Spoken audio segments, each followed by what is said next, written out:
I'm going to keep my introductory remarks to a minimum so we can maximize the amount of time that we have for presentations and discussion. But let me just say a few things first. Thank you. I need to thank the sponsors of this event.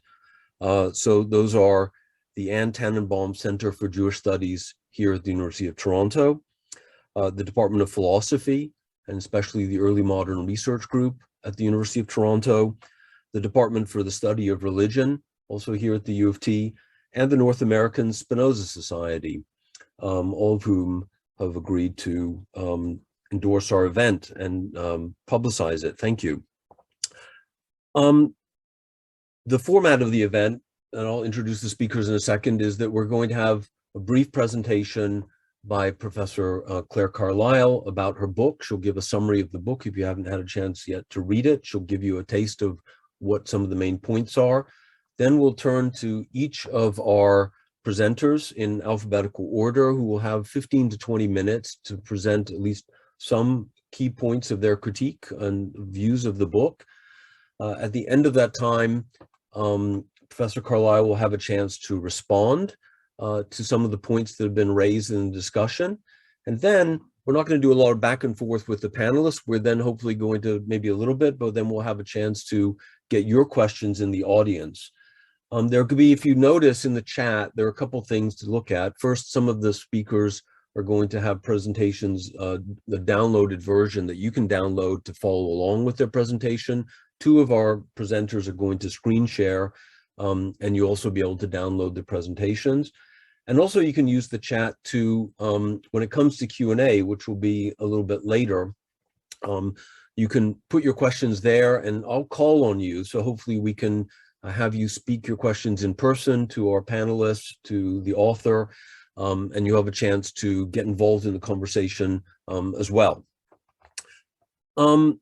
So that's in terms of format. I imagine that we're going to end around just after 3 p.m. We can go a little bit longer, but the main idea is that for the next 2 hours, we'll be talking about the book. So let me turn briefly now to introduce each of our speakers. Of course, the first is going to be Clare Carlisle. She's a professor of philosophy at King's College London, the author of many books, but especially this one, which we're going to be the subject of our conversation today. Our first presenter critic will be Professor Andrew Chignell, who's a professor at the University of Center for Human Values at Princeton. He'll be followed by Julie Klein, who's associate professor of philosophy at Villanova University. Then Nancy Levine will speak. Nancy is a professor of religious studies at Yale. And finally, our final critic will be Steve Nadler. Steve Nadler is the Willis Research Professor and the William Hague Professor at the University of Wisconsin, Madison. If you want more information about any of these speakers, you can look at the online event e-flyer that I sent around, which has links to each of their websites, and you can then see all their various important works on Spinoza and the history of philosophy. So with that, let me turn things over. What I ask all of you in the audience to make sure that you're muted, so that background noise, dogs barking. I was just at a meeting before this and the dog went crazy in someone's thing. So if your dog gets excited about Spinoza, we don't really want to hear it. It's great. So please mute your microphones. I welcome you all here and I look forward to your questions later. But now let's turn things over to Professor Clare Carlisle, who will give an introduction to her book. Welcome, Clare. Well, thank you so much, Michael. Let me first begin by thanking you in particular for suggesting this event and organising it. I'm really honoured to be here. Thanks to the University of Toronto and the other sponsors of the event, and thanks so much to Andrew and Nancy and Steve and Julie. I'm so grateful to you for taking the time to read my book and think about it, and I'm really looking forward to the discussion. So Michael's asked me to begin by speaking for about 10 minutes about the book. So Spinoza's Religion is about the ethics. It explores the possibility of a religious reading of the ethics while showing how Spinoza calls into question the very concept of religion that is familiar to us today. The great blossoming of Spinoza studies in recent decades has seen very serious attention to his metaphysics and his political thought. On religion, we've seen a lot of great work on the Jewish sources that influenced his thinking and on how his work might respond to contemporary questions about Jewish life and practice. A question that I felt hadn't been satisfyingly addressed, though, is Spinoza's complex relationship with Christian thought and culture. This seemed to be a missing piece in the ever-growing mosaic of Spinoza studies, and one that I thought I might be able to fill in a bit, since the Christian tradition has become familiar to me over many years, working on Kierkegaard and his broad milieu, and through ongoing conversations with colleagues in theology and the philosophy of religion. I usually find among these colleagues a rather dismissive attitude to Spinoza. They tend to accept his reputation as either a pantheist or an atheist, or maybe a Deleuzian thinker of pure immanence, see his intellectual project as entirely different from their own, and so do not pay close attention to the ethics. Conversely, I found that the interpretations of Spinoza as an atheist, radical secularist, even a reductive naturalist that have helped to push the ethics out of the theology curriculum, sometimes take a simplistic view of the Christian tradition. Spinoza did indeed criticize some aspects of Christianity very sharply, but he also engaged with some of the core philosophical questions that shape this tradition, questions about the relationship between God and the world, between divine and human agency, and divine and human freedom. My book isn't primarily concerned with questions of historical influence.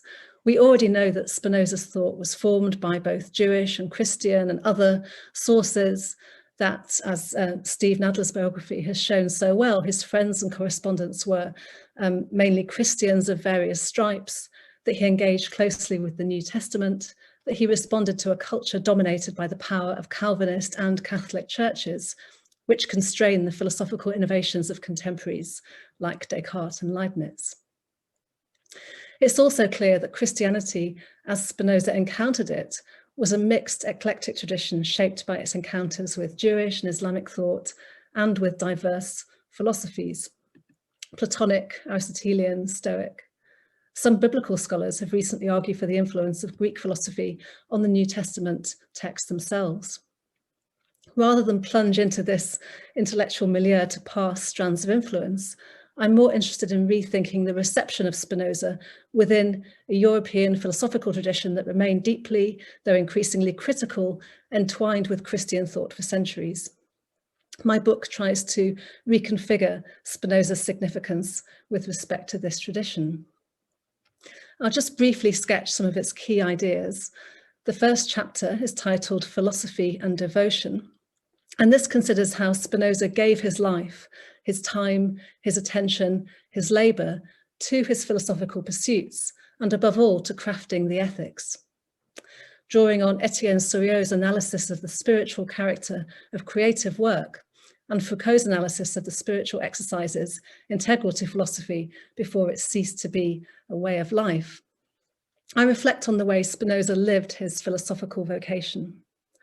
My second chapter focuses on the literary form of the ethics, suggesting that it offers the attentive reader a spiritual practice, in that Foucauldian sense at least. I discuss how the deductive, geometric structure of the text generates repetitions in the act of reading it, making us circle back again and again to previous propositions. Through this repetition, certain elements of the text, propositions or scholia or demonstrations, gain a great density. If the book were a cathedral, these elements would be its thickest weight-bearing columns. So I call these elements super propositions and list them at the end of the chapter. I think there were about, 15 or so, I've forgotten how many, of these super propositions in the ethics. They constitute a kind of skeleton of the text, or perhaps its vital organs. I also explain how Spinoza's structuring of the text fits with the account of human thinking and knowing that he presents in part 2 of the ethics.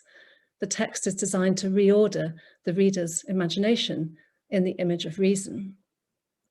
So those first 2 chapters set out my orientation and method in interpreting the ethics. Chapter 3 argues that being in God is Spinoza's grounding ontological principle.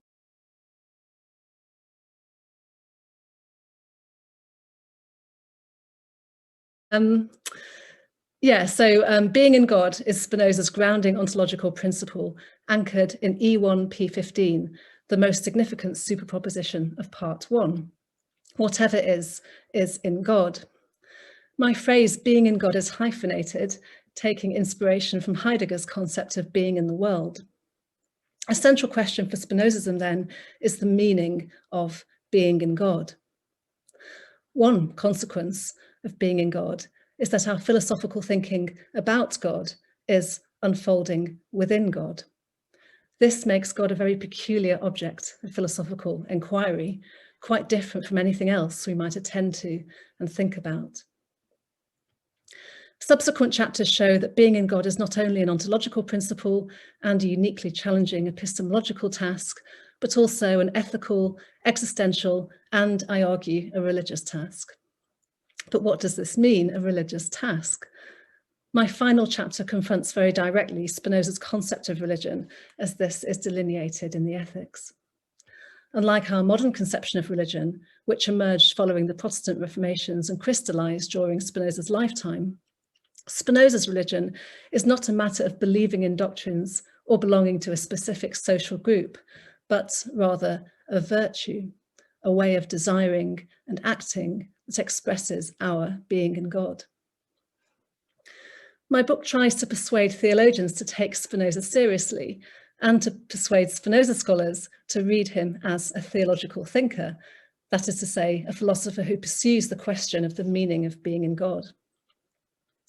In addressing these two quite different kinds of reader, theologians who might not be too familiar with Spinoza and philosophers or historians of philosophy who may not be too familiar with Christian theology, I no doubt set myself a task doomed to shortcomings on both fronts. But I hope at least that Spinoza's religion will generate some new conversations. And so, as I said, I'm so grateful to Michael and to Steve, Nancy, Julie, and Andrew for starting off those conversations today. Thank you very much, Claire. A wonderfully succinct account of your book.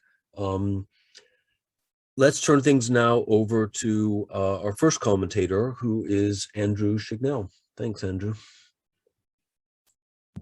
Okay, thanks. Can everybody hear me? It's good. Great. I put my handout in the chat function area, the chat box, but I'm gonna, Steve suggested actually sharing our entire talk, and I think I'm gonna follow his lead there. Is that large enough for people to see? And can I move it? Yes. Okay.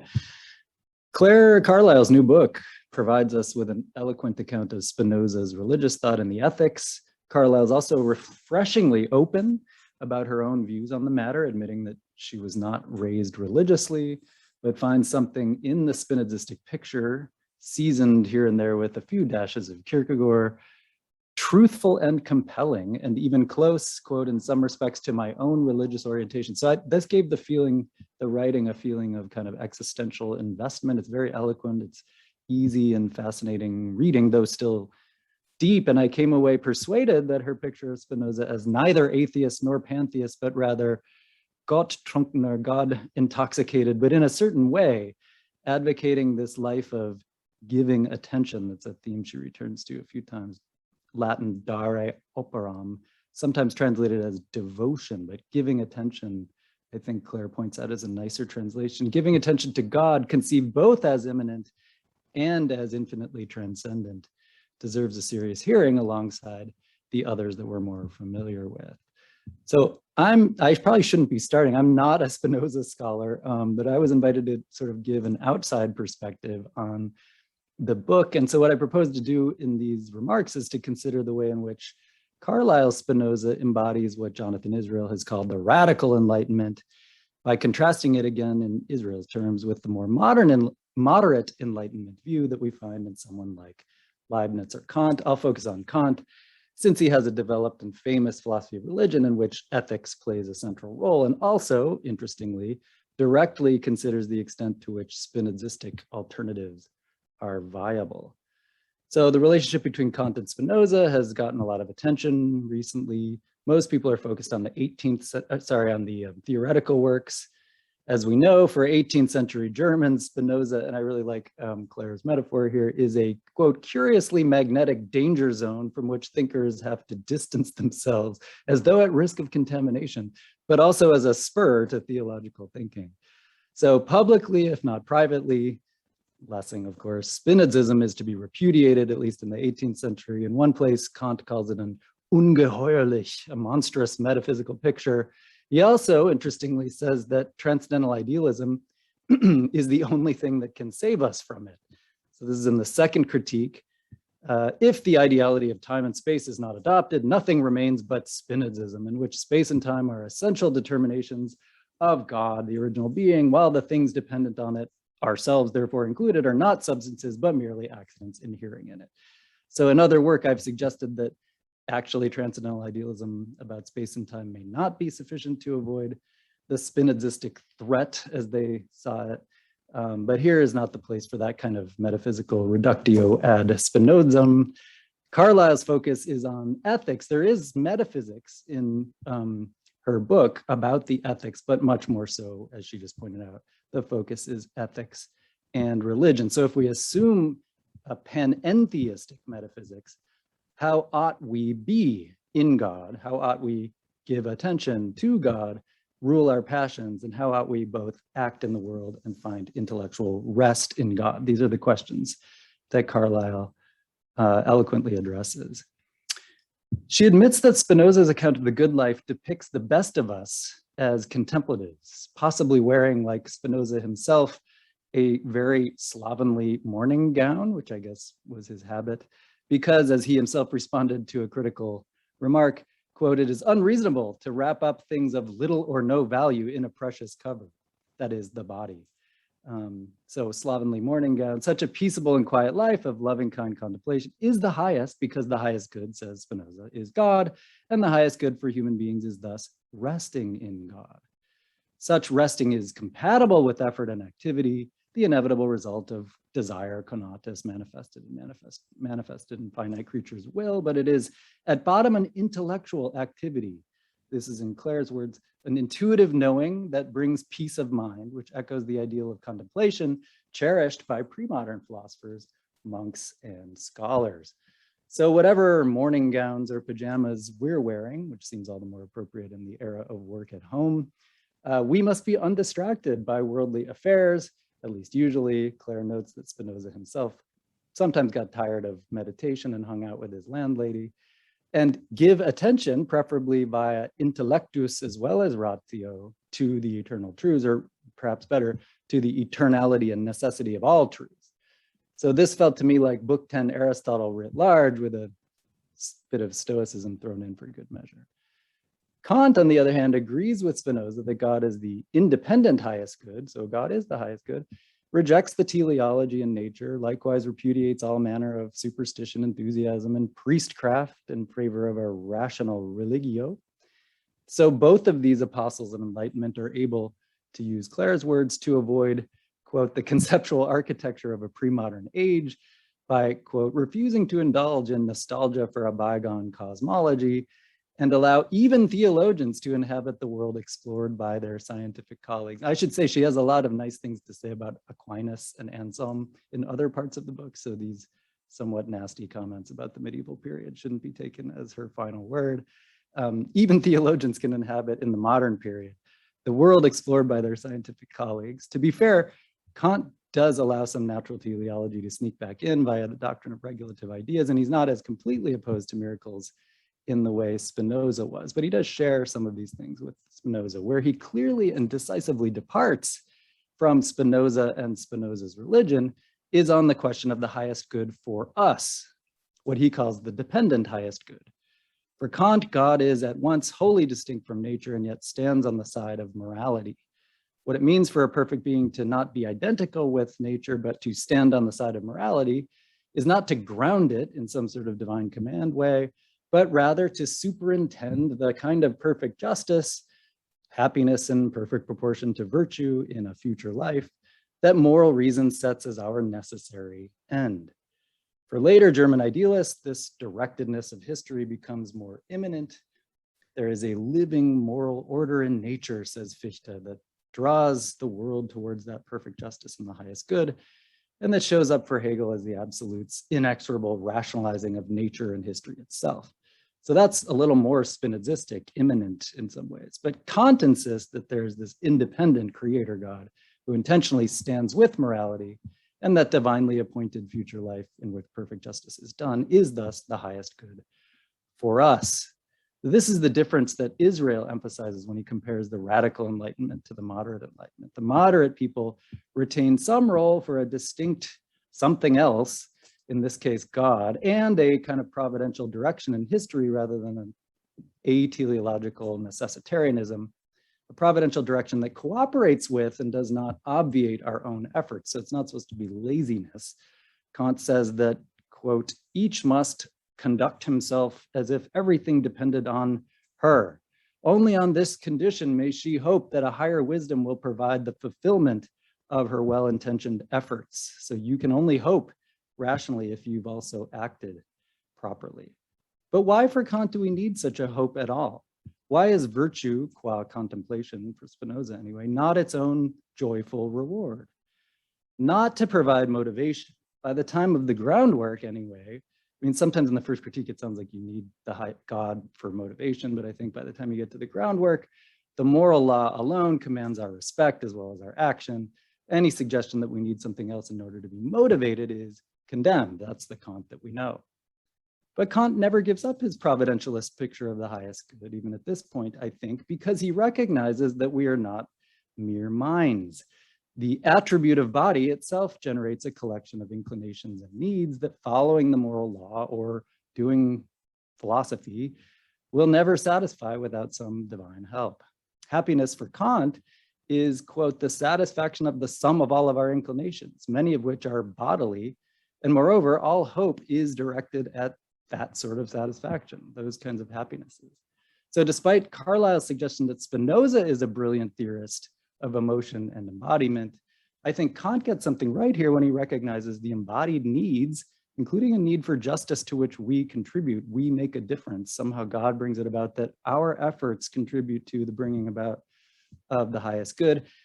That's important and in some sense not given to us by even the most joyous kind of contemplation. My preferred way of interpreting Kant's argument for God here is as a deep but still empirical psychological one.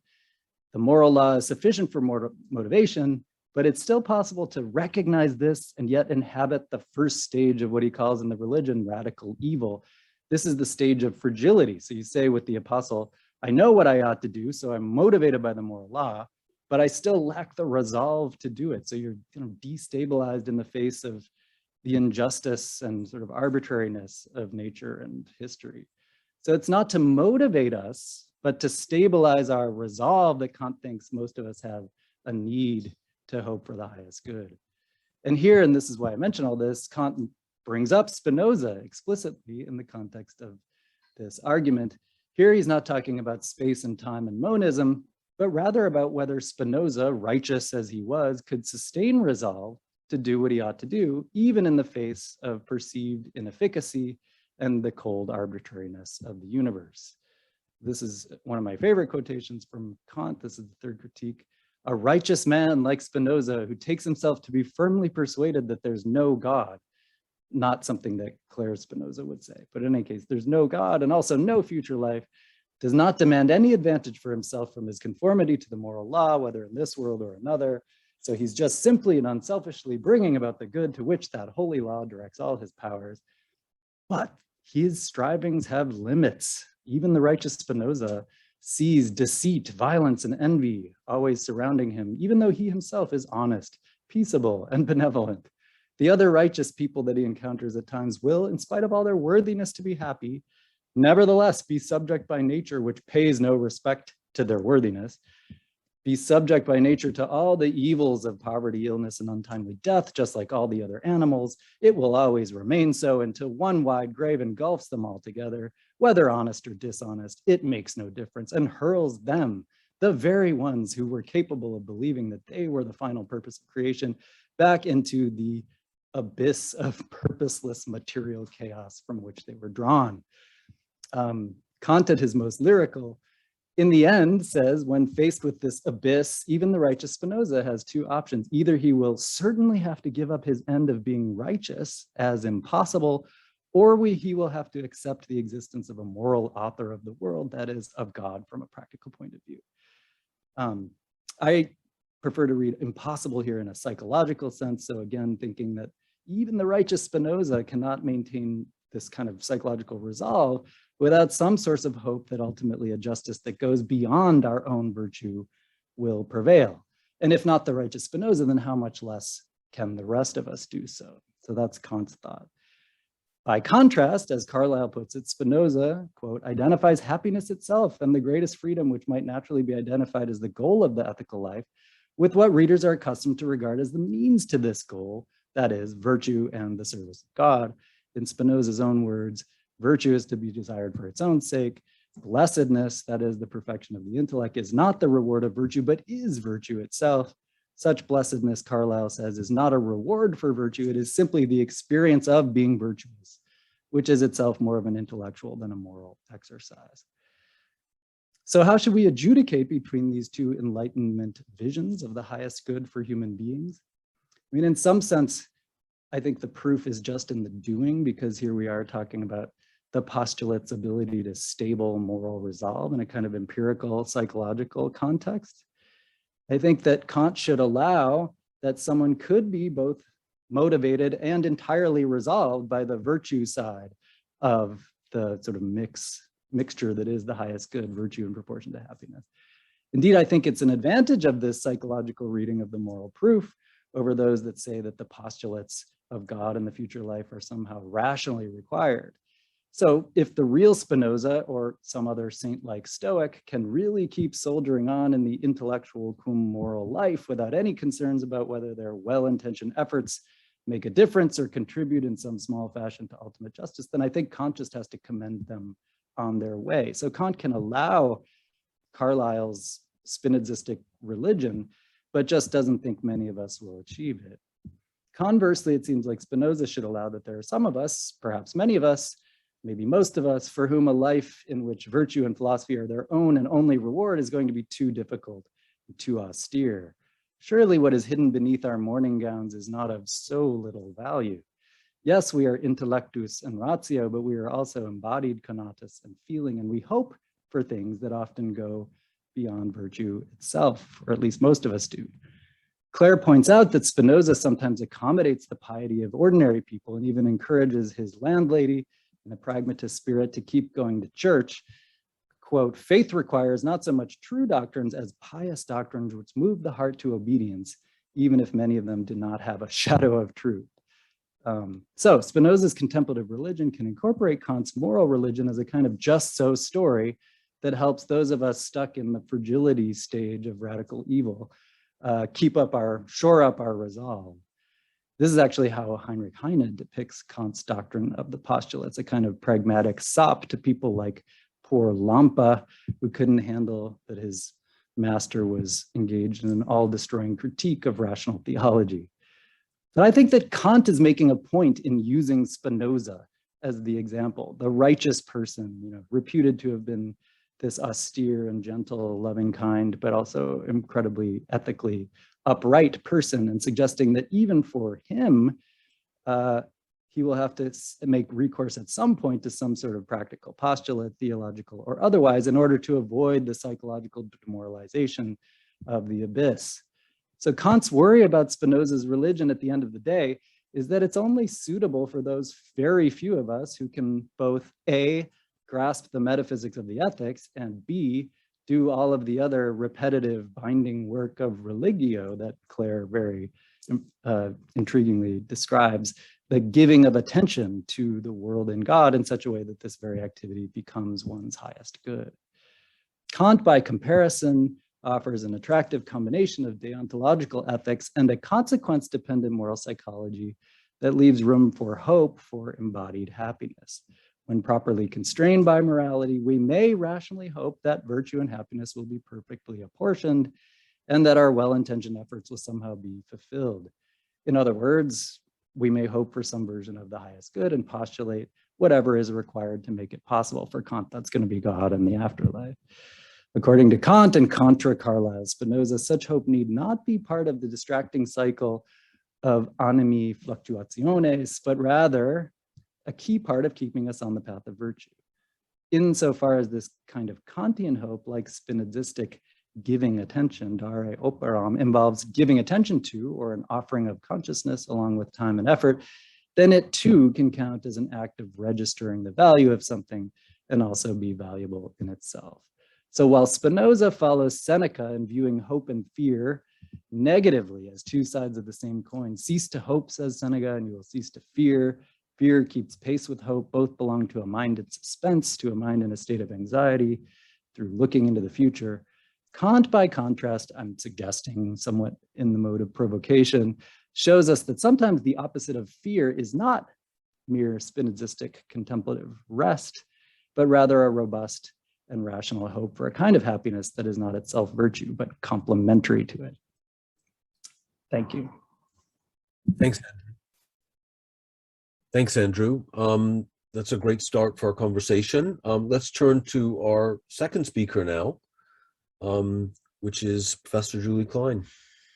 Julie. First, thank you, Claire, for writing this really thought-provoking book, and thank you, Michael and University of Toronto for organizing this panel. I'm going to go in the opposite historical direction from Andrew and head backwards. Some philosophical texts are notable for the plurality of interpretations they receive. In fact, the great plurality of interpretations they receive. Thus, the remarkably sparse elliptical third book of Aristotle's De Anima is paradigmatic. Some readers think there's a single agent intellect for all knowers, others assign an individual agent intellect.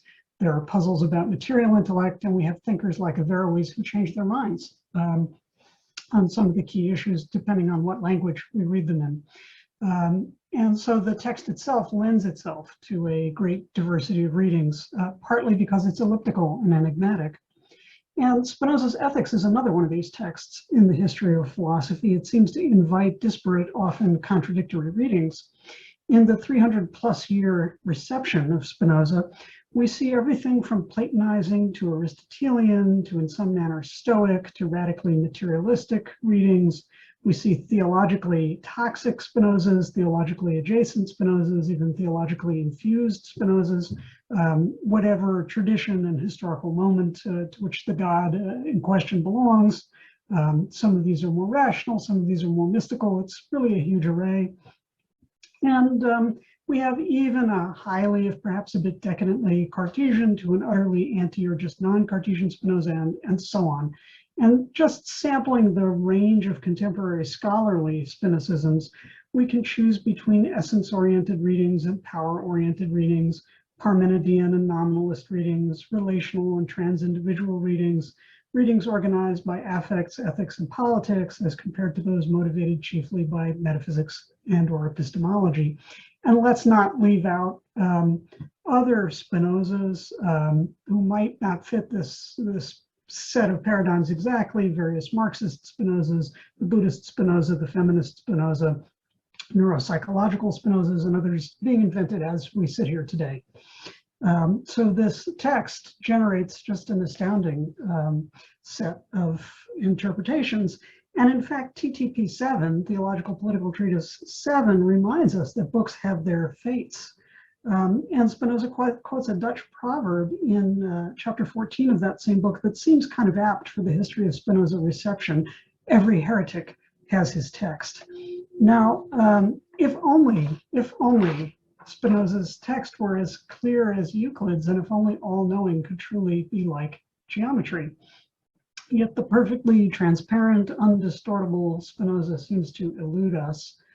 For many of us, two especially striking features of Spinoza's work are precisely the range of his own references and engagements, a real density in these texts of hearing multiple languages, multiple traditions, multiple possible audiences, and also the sense that he felt free to do as he pleased with what he inherited. And so we can hear conversations with and envision conversations with multiple communities and traditions. Now, as Andrew mentioned, Spinoza's immediate contemporaries were preoccupied, his immediate contemporaries accused him of atheism, but many readers in the long 19th century saw pantheism. And we have readers such as Harry Heine, who for his part pronounced Spinoza's treatment of God sublime. But contemporary readers have generally preferred the godless naturalistic Spinoza, and Clare's book, Spinoza's Religion, proposes by way of remediation the religious and specifically the theological Spinoza. In her hands, the religious and theological Spinoza is not so much an alternative to the naturalistic or even the immanentizing Spinoza as the sublation of the whole problematic of transcendence and immanence, God and nature, not God or nature, by way of a metaphysics of participation constituted in the space between such Christian thinkers as Augustine, Anselm, and Thomas Aquinas, and Spinoza himself. And the key text is the super proposition, and I think this idea of super propositions is really helpful. It's Ethics 1, Proposition 15. Whatever is in God and is conceived through God. That's really the cornerstone of the book. Now, there's an obvious question. Whatever does Spinoza mean by God in a text like this? Reading Spinoza as a theologian, minimally someone who thinks and speaks about the divine, is a provocative proposal and one that leads Clare to accentuate Christian resonances without categorically excluding other influences, and it leads her to delineate common ground despite Spinoza's rejection of quite a few pivotal Christian ideas. We can see in his texts resistance to creation, Trinitarianism, incarnation, miracles, providence, all sorts of things like that. Prophecy, for example, according to Spinoza, is a sign of a fertile imagination, not a special divine communication. Whatever Spinoza might share with Christianity, again, kind of broadly understood, is not simply Christianity devoid of a personal deity or a deity with a personality, and most especially a free will, but Christianity devoid of mysteries. We can sum up the participationist Spinoza as a panentheist, which amounts to saying that God both grounds, in the sense of accounting for, and exceeds the totality of things. In more technical language, Spinoza as natura naturans exceeds natura naturata, where substance exceeds and grounds the totality of modes. The crucial point in all of this, as I take it, is that God is beyond what we normally mean by nature. Now, just for the record, I have a very different reading of Spinoza on these issues and incline in a more naturalizing direction. But my goal here is today to find out more about Clare's intriguing reading, and so to try to get into the conceptual space of her book. So the ethics, which identifies human flourishing with knowledge of God, thus becomes a book about how we know our being in God and what it's like to live with or without this knowledge. Thus, Clare offers a second and related account of the not naturalistic Spinoza and the less mysterious Christianity, and what she identifies as a pre-modern and Thomistic register. Here, Spinoza emerges as a theorist of religion as the pursuit of virtue, rather than theological doctrine. That is, as a thinker of actions that are related to our ideas about God, but principally about our actions and our ways of life. So I really want to underscore the idea of religion as a way of life rather than a set of claims to affirm or deny. This virtuous and practically oriented Spinoza is often familiar to us in the Spinoza of works we find in the theological political treatise, and he emerges in the Spinoza who proffers images such as the wise person and maxims and other kinds of practical guidance in the latter parts of the ethics. And in the latter part of Spinoza's religion, Clare really contributes to focusing our attention on Spinoza's ethics as an ethics.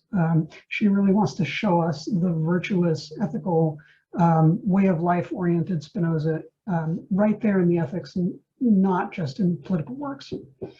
Now, since time is limited, let me focus on what I see as a certain historical, methodological, or a kind of conceptual ambivalence in the project's design. On the one hand, there is a kind of broad contextualist claim about reading or retrieving Spinoza in light of his Christian interlocutors and their linguistic textual tradition. I say broad since Clare forswears and indeed even doubts the viability have a really detailed philological historical case for connections to Augustine, Anselm, and Thomas Aquinas. This could be a kind of needle in a haystack affair. It's going to be very hard to pin down. And so there's a kind of more general appeal here to major themes, major metaphysical themes in Christianity. Sometimes she focuses on a key term such as rest and Augustine. Overall, the investigation is carried out at a fairly abstract kind of conceptual level. And on the other hand, there's something more like the pursuit of the following question: what can we learn by envisioning an encounter between Spinoza and contemporary Christian theology, that is, Christian theology beyond the strictures of modernity and not marginalized by postmodernity? Is there further something to learn for philosophers of religion, again, sort of broadly speaking, who find the pursuit of a contemporary Christianity engaging, but who perhaps find themselves not quite in it or of it? And seen in this light, Spinoza might provide some insight into historical roads not taken and conceptual possibilities not explored. And it seems pretty clear that the Christianity in question would be very post-Kierkegaardian, yet not abandoned to the hermeneutics of suspicion and the depredations of naturalism.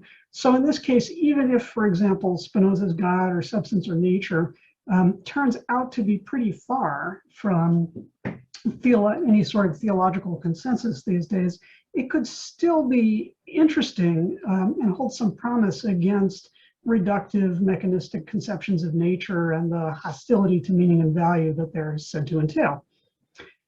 Now, I want to just kind of reemphasize here the kind of Christianity that Clare is opening up in this book isn't exclusive or exclusionary. It's not closed to other forms of religious insight and practice. And so it's a kind of an open tent, but it does seem to be distinctively Christian. Now, I think there's a kind of related question too, which is something about how we might now rethink the masterpieces of medieval Christian metaphysics beyond some kind of outworn devolution to ontotheology or mere dogma, and how, in light of that, we might just formulate a better philosophical idea of nature. So for these projects, these kind of 2 or 3 interlinked projects, Spinoza's attention to how all things are and are conceived in God emerges as a crucial rethinking, or perhaps a sort of purification of Thomas's analogical metaphysics.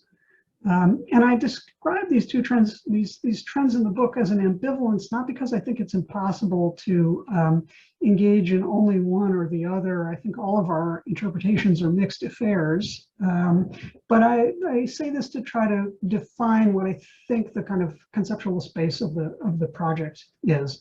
And as you heard in Clare's summary of her own work, she's not unaware of these different dimensions of the project. So I don't think I'm calling to her attention anything she's not aware of here. So I want to just focus on this a little bit. There's in this way that Clare Spinoza seems to open up a space for a renovated Christianity, or a Christianity defined not by policing its boundaries, but by opening its doors. And this renovated Christianity would accept or really take advantage of Spinoza's rejection of post-14th century voluntaristic deity, ideas of the deity, whose omnipotence and unfathomable will mark its separation from the created world. On Clare's reading, Calvin is really the high water mark for Protestant dissociation of God and the world, and Descartes would be the Catholic exemplar. And she holds out the speculative idea of Spinoza as a 17th century Thomas Aquinas, who would hold together what Thomas's successors allowed to splinter, recede, and ultimately vanish. And this is a passage from page 60 in the book. Calvin himself described God as the supreme king and judge, while Descartes wrote that God lays down laws in his kingdom. This early modern anthropomorphic governor god subsequently ossified to the remote skeletal god of 18th century deism, which imagined that having created the universe, God left it to function autonomously according to the mechanical laws he had designed, before crumbling into the vanishing God of 19th century atheism. If 17th century churches had been receptive to Spinoza, he could have been their Aquinas for the new modern era that stretched ahead of them. His profound refusal of anthropomorphism, voluntarism, and the separation of God from nature might have insulated Christianity from the ravages of secularism to come. Instead, Protestants and Catholics alike denounced him as an atheist. Only after the intellectual influences of these churches had waned, thanks to the growing power of Enlightenment ideas, could Spinozism be taken seriously. But by then, of course, it was too late to save their God from empiricism and positivism, from Marx, Darwin, Nietzsche, Freud, and their 20th century successors. The ethics criticizes, with remarkable clarity, the theology that would prove so vulnerable to these modern ways of thinking. And so here we have kind of lost possibilities for post-Reformation Christianity and the promise of a different future. Now, I think this is a super interesting passage. It made me wonder about the relationship between Clare's invocation of Thomas against Calvin and Descartes to the well-known invocation of Thomas against Scotus and Occam by thinkers in the radical orthodoxy group. They seem to have some of the same concerns, and Clare's reading doesn't lead in their direction to an emphasis on Christian sacraments, but I'm just kind of curious about how this fits together and kind of what the dialogue might be. And in the end, I think I really struggle with the claim that Thomistic analogy is a key to understanding how, quote, transcendence and immanence are two sides of the same coin. I think they can be two sides of the same coin in Spinoza, but I just don't really think that's going to be true in Thomas. Clare writes, quote, as any student of Aquinas knows, God can transcend creation without being separate from it. And as I read Thomas, I see lots of transcendence and not so much Thomistic evidence, immanence. So here's Clare on the upshot of a more Thomistic participationist Spinoza. Quote, God is not identical with nature, but the ground of nature. This grounding secures Spinoza's fundamental commitment to the intelligibility of being, which involves the claim that everything must have a reason or cause for its existence. Without the concept of God or natura naturans as ontological ground, nature as a whole would have no explanation. It would be radically contingent. Now, on Clare's reading, the key point is Thomas's claim that actus essendi is both proper to things and genuinely participatory, as Thomas would have it in an analogical metaphysical scheme. But here's my worry. The re-theologized Spinoza depends on a de-theologized Thomas. To put the point another way, creation, the deity's free self-diffusion that is the absolute origination of everything other than God, is to my mind the key to Thomas's metaphysics. If we remove creation, which Thomas insists occurs freely and not by necessity, Thomas isn't Thomas anymore. His whole point is precisely the difference between God's necessary, simple existence and the contingency and multiplicity of the created world. And this has immense implications for the limits of human knowledge, the possibility of human perfection, for the distinction between philosophy as divine science and sacred doctrine, and all those very, very central themes in Thomistic philosophy.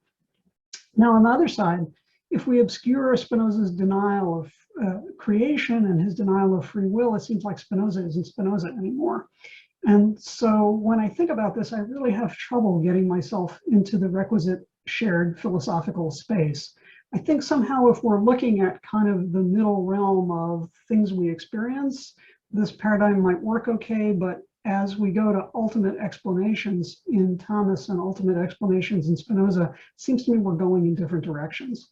And I don't want to run over my time, but I think we could show this if we look even at what Thomas says about God as the being who is, and the incommunicability of esse tantum, and what he says about the tetragrammaton.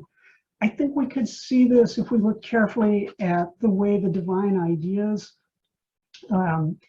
anchor the intelligibility of the creatures in Thomas, but are completely inaccessible to us. I think we could see this if we look really carefully at Thomas's account of creation, where there's a core argument, not only for volitional creation, but for the idea that creation is the absolute bringing into existence of the many from the one. And this is radically incomprehensible, right? Thomas says this is not knowable. It's not only not demonstrable, it's just not knowable. And I think we can see it also in the division between natural knowledge and what grace affords. And so I think there are these themes of the supranatural in Thomas that really bring him into conflict with anything Spinozistic. And I think what I want to emphasize is that Thomas really sees God as different in kind, and not simply different in extent, but fundamentally different in kind, a different way of being, singular in a way that no creature is, unified in a way that no creature is. And so there's a kind of constant argument in Thomas about not collapsing God into the language appropriate for creatures. And this really leads us to the limits of natural knowledge and open space for revelation. And so I just have a lot of trouble getting Spinoza's philosophy back into this space. I see Spinoza as emphasizing the necessity of God's production of nature. I see him denying divine will. I think it simply disappears in his explanation. And I think the whole idea of a break in the order of intelligibility and this difference between nature and grace just doesn't happen in Spinoza. So, you know, there's also no appeal to the good as an ordering metaphysical principle. There's really just so much difference here that I think rather than pulling Spinoza kind of into dialogue with Thomas, we ought to use them to see important differences. And so I do think in the end that this question, like what would contemporary philosophers of religion or what would contemporary Christian theologians, with all their inheritances, their challenges, their preoccupations, you know, what might be learned in an encounter with Spinoza's philosophy? I think that's a compelling question. And then what do we see about what's distinctive in Spinoza when we put him next to some of these other classics? And so kind of in the end for me, Spinoza's refusal of free creation and everything it entails, and, you know, miracles on down the whole list, this really underscores the complex balancing act Thomas carries out in the project of analogical metaphysics. And that's a really fascinating project. But I think in the end, this book, I think Claire's trying to bring them together, but I see it as more useful to pull them apart and investigate the differences and then ask, well, what do we want to say about Spinozan being in God that's different from this other older framework that we also have? So let me stop there. Thanks very much, Julie. It's wonderful to go from Kant and then be brought back to Aquinas and realize that both these things are key features of Claire's text here. So let's turn to our third commentator now, which is Professor Nancy Levine. Welcome, Nancy. Yep. Thank you, Michael, for the invitation to discuss Spinoza's religion and to Claire for writing the book. A special hello to colleagues and friends in Toronto. I have 2 points, each of which leads to a question, and I'll pursue the path Julie opens up today in speaking about a plurality of readings. First point, I'm inspired by what Claire does at the end of chapter 2, What is the Ethics? Spinoza admits in the Ethics that his geometric ordering is prolixus, cumbersome, as Curly has it. His aim, he says, is that everyone may more easily perceive what I think. Spinoza's religion offers 2 things, a reading of the Ethics with respect to religion and an account of what Spinoza thinks. To help see the difference, Claire includes, as she told us in her intro, an appendix to her second chapter with a list of what she calls the Ethics super propositions. And here I quote Claire, "This is a term I reserve for those elements which I've cited more than 10 times. 10 is an arbitrary number, but it yields a manageable selection of super propositions." Claire concedes that, quote, simply counting the number of citations per proposition is simplistic. For example, a proposition might be cited just 3 times, But if these citations occur in demonstrations to 3 superpropositions, then the proposition supports elements which themselves bear a lot of the text weight. Nevertheless, our unsophisticated list of 25 superpropositions yields some rough yet interesting results. So by this standard, what Clare calls the 2 most powerful elements of the text are, and this is slightly abridged, 1, that the human mind can undergo great changes and pass at one time to a higher and another to a lower degree of perfection. 2nd, that the striving by which each thing strives to persevere in its being is nothing but the actual essence of the thing. In addition, and here again is Clare, Spinoza's definition of God is by far the most cited definition in the Ethics, and others have referred to it. I'll just say it again. By God, I understand a being absolutely infinite, i.e. a substance consisting of an infinity of attributes, of which each one expresses an eternal and infinite essence. To give a sense then of how the superprops work, Clare notes that the proposition, whatever is in God, and nothing can be or be conceived without God, is cited 17 times in the Ethics, and these 17 elements are in turn cited 65 times, and these 65 elements are cited 146 times. In other words, if a reader were to trace Spinoza's argumentative lines by 3 conceptual steps, she would revisit whatever is in God, and nothing can be or be conceived without God, a total of 228 times, always from a different starting point. Here's Clare's point. Just as for Spinoza, our understanding of a particular thing expands as we trace the complex series of causes which conspire to produce it, so within Spinoza's philosophical system, a complete grasp of any proposition depends on tracing the proliferating sequences of elements that constitute its conceptual foundations. She adds, perhaps Spinoza's superpropositions signal where the most intensive work of enlightenment needs to be carried out. Now, the question could be, even with Clare's qualifications about being simplistic, why would frequency be an adequate sorting mechanism for what is foundational in Spinoza? But her answer to this is plain. Reading the Ethics is what Clare calls a spiritual exercise, as she said, not simply a training in logical thinking. It inculcates the practice of relating all images of things to the idea of God, a practice mirrored in the structure of the text, which is both static, that is complete, and dynamic, that is full of repetitions or cross-references that work on the reader and augment the picture. The Ethics, is Clare, for those who, like Spinoza himself, are drawn to philosophy and to the intellectual knowledge of God.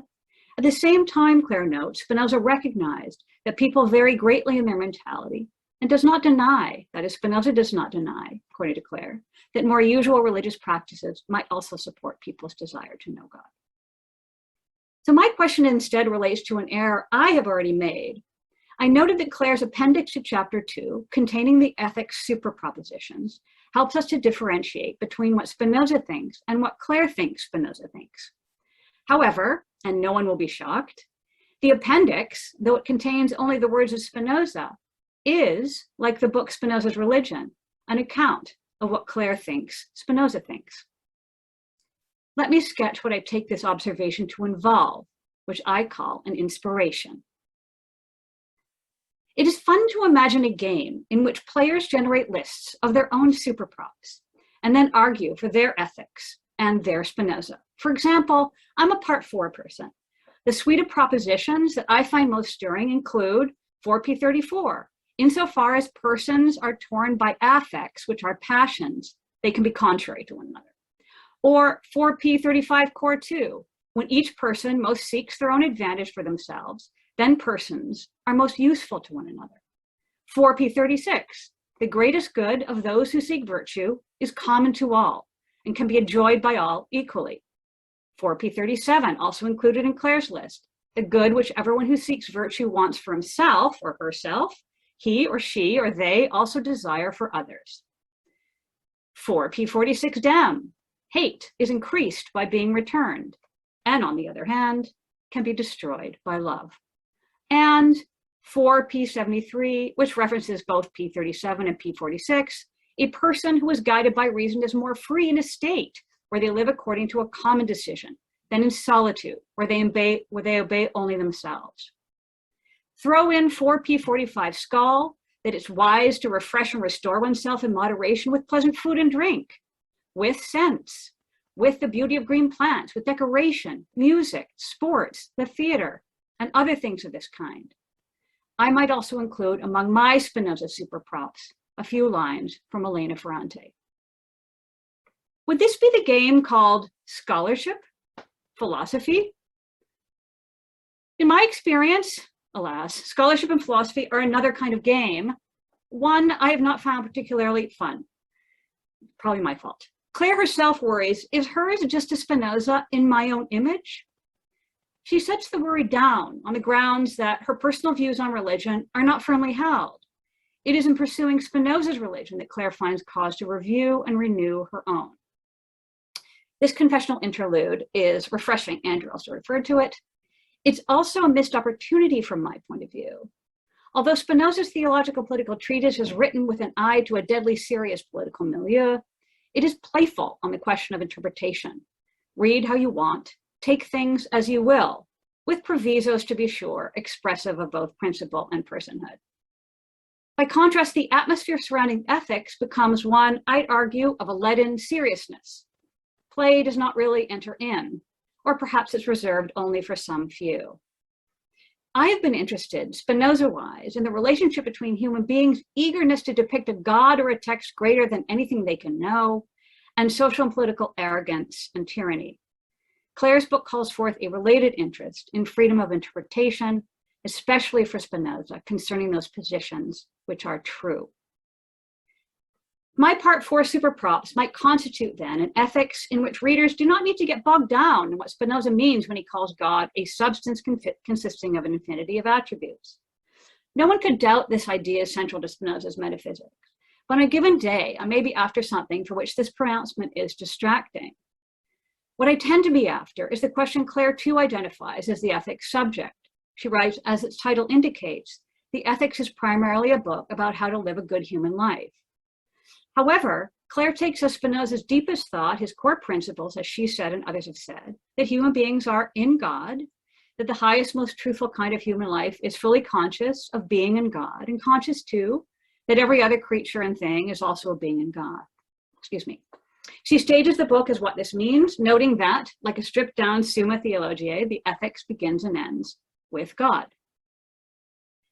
I'm fine with these sentences, leaving aside the reference to Thomas Aquinas, who haunts Spinoza's religion from page 6 to the end. Yet if I want to be put in mind of the extent to which God is greater than me, I don't need to go to Spinoza. Indeed, I go to Spinoza for the other point, that the human mind has an adequate knowledge of God's eternal and infinite essence. I do this because, consistent with Spinoza's observation that the free person thinks least of death, I gain power not only from understanding what I cannot do or be, but from what I can do and am. Of course, they go together. Thank you, Spinoza. Thank you, Freud and Winnicott. Thank you, Ferrante. I know with Pascal that I'm a speck in the universe. I love the Spinoza, who reminds us that there's no singular thing in nature than which there's not another more powerful and stronger. For Clare, what is at issue is that the relationship between God and human and other beings is one of asymmetry and ontological difference. These in turn express the distinction between God, a being with the aforementioned infinite attributes, whom finite beings can repose in, and nature, the vast diversity of beings in the universe.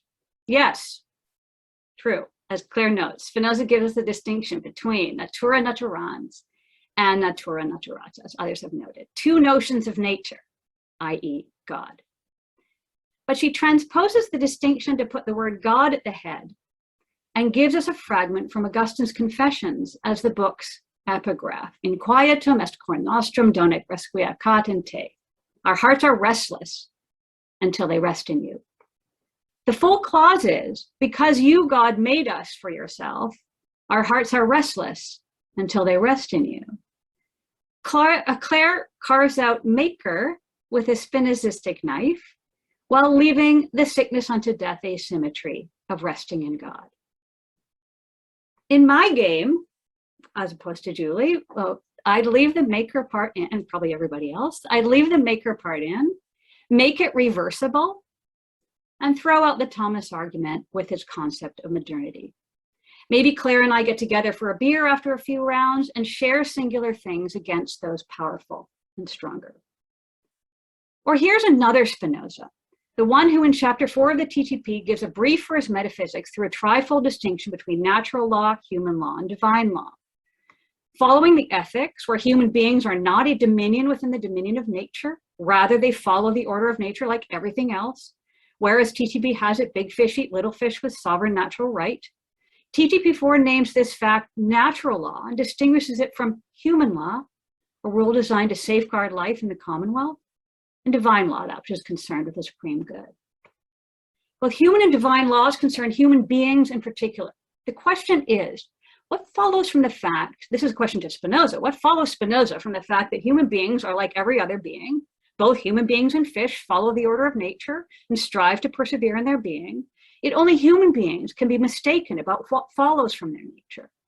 Both fish and human beings change their appearance in light of other beings, but only human beings can be deceived about this change. This difference between fish and human beings, together with their continuity, is compelling to me, in a way that encomia on the greatness of God, even Spinoza modified, are not. My claim would be that there are ethical continuities among beings in Spinoza's metaphysics, and that ethical continuity, unlike metaphysical monism, enjoins distinctions that are then repaired on ethical grounds. That is, on the grounds of love, of nature. I have another Spinoza, but I'll skip it. My question is, and now question is to Clare, are all these, my question regarding all these Spinozas, if there would be multiples if I had time, what do you, Clare, or any of us, take the interpretive charge to involve? This question has in view my second point, and it will go much faster than the first. I'm inspired by something a graduate student said to me this past Tuesday. He's a Korean national doing Buddhist studies who wants to know a little bit about Christianity and Judaism. So we're reading Nietzsche and Spinoza. Last Tuesday, we read the first half of the TTP. The student liked the book, but ventured that there is a mistake in it. In Spinoza's Religion, Clare takes Spinoza at his word in TTP 14, that chapter together with 13 form the most important part of the treatise. Spinoza's referring there to his distinction between what Spinoza says, this is the most important part. He announces this is the most important part. So it's not Clare, it's Spinoza who announces that. And Clare takes him at his word that what's at issue is the distinction between faith and philosophy. These subjects, says Spinoza, have no dealings, no relationship. For the goal of philosophy is nothing but truth, and the goal of faith is nothing but obedience and piety. I think Andrew referenced this as well. Clare is careful to emphasize that faith and philosophy are complementary for Spinoza. Once again, Clare Spinoza is himself drawn to philosophize about God, but he recognizes people can have different desires on this score. To make the point, Clare invokes the person of Spinoza's landlady. We have it from an early biography of Spinoza of 1706, that quote from the biography was a very frugal in his way of living, and he was besides very courteous and obliging. He would very often discourse with his landlady and with the people of the house when they happened to be sick or afflicted. He never failed to comfort them and exhort them to bear with patience those evils God assigned to them as a lot. All right, that's Coleridge, the early biographer of Spinoza. Here's Clare.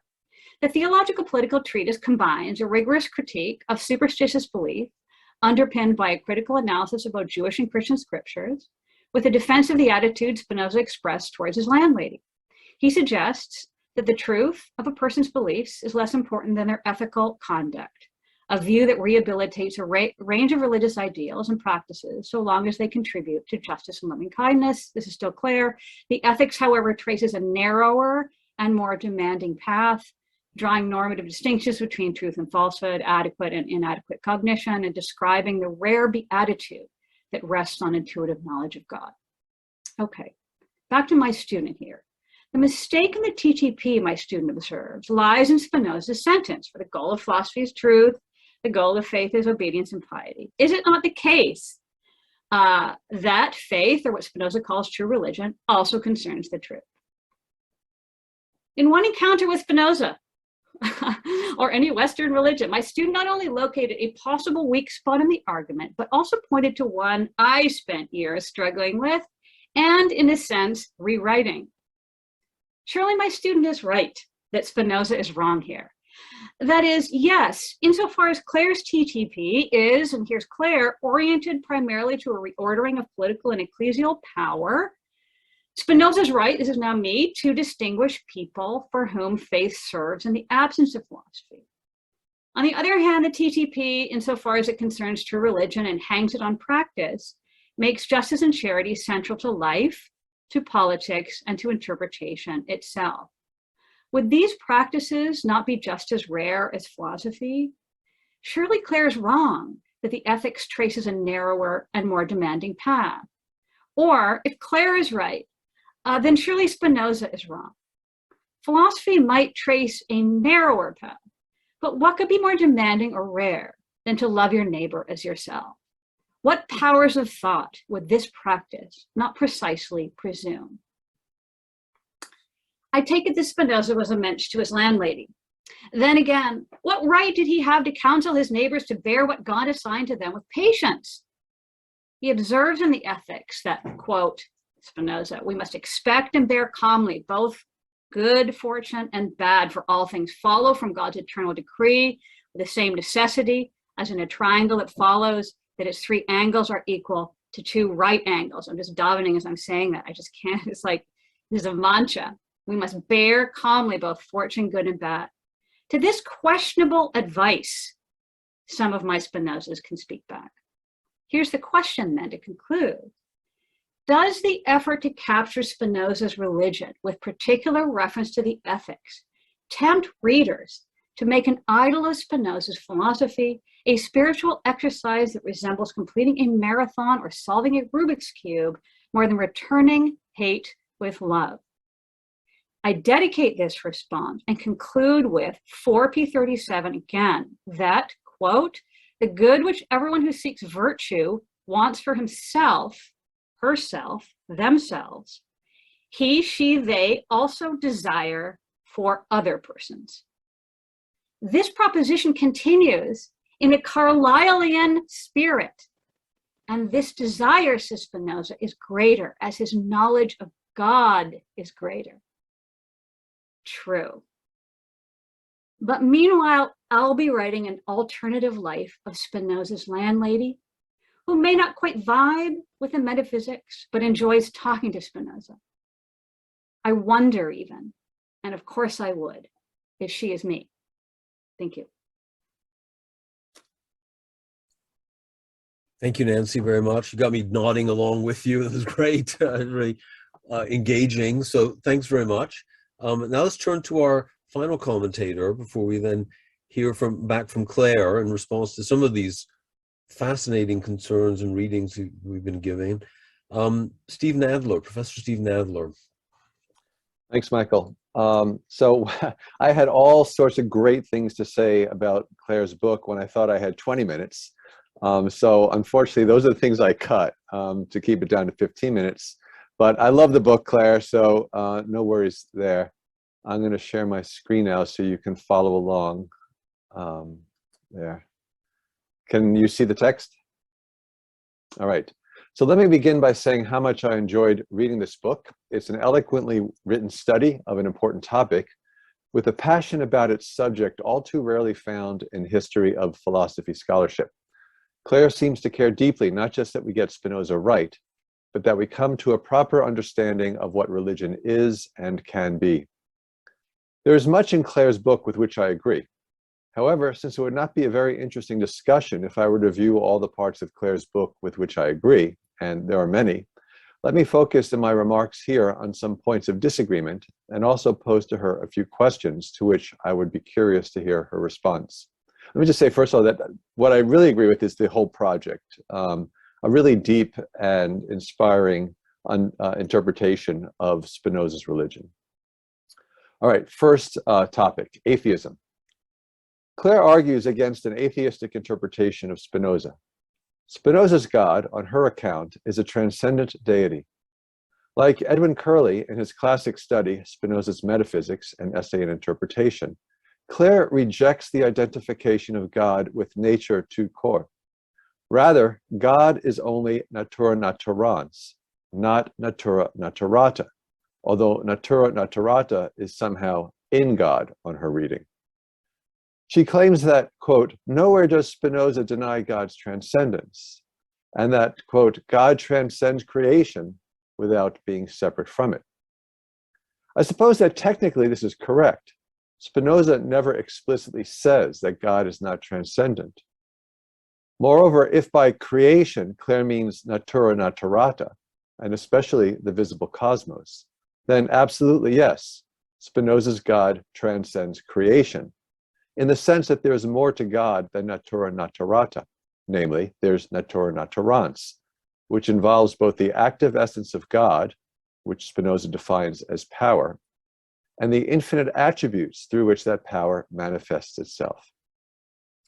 However, I take seriously Spinoza's reference to Deus natura, God or nature.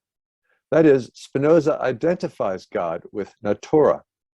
And since natura presumably includes both natura naturans and natura naturata, then it would seem that God is identical, one and the same, with all of natura, both its infinite and its finite items.